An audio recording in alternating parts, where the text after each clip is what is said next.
Documentaries are such a critical part of our screen culture. They help us understand ourselves and reflect the world around us. And it's a great pleasure every year for the last 3 years to have been part of the State of Play panel at the AIDC conference down in Melbourne. And this year, it was an important opportunity to reflect on what's happened for the last 12 months to support documentary. Right from the start, we have to acknowledge that Revive Arts policy puts documentary as one of the key genres to be looking at for the government in terms of improving things. We've had an incredible shift in regulation of streaming services, which has been a great outcome. But it is critical to understand whether that will translate into new documentary works because, as I think everyone knows, there wasn't a minimum amount of documentary stipulated in that regulation. So that leaves it open for us to now see what the streamers will do in response to that. Will they be commissioning documentary without a framework requirement?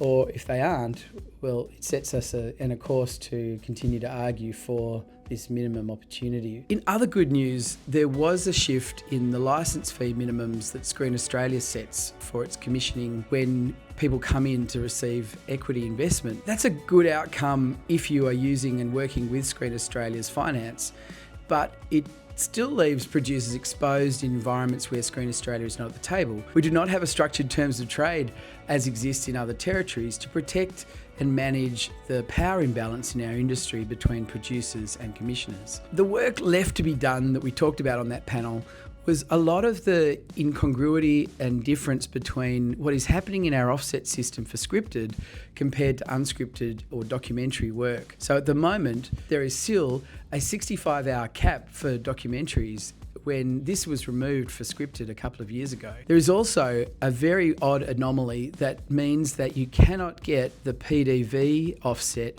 if you are making a featured doc in this country.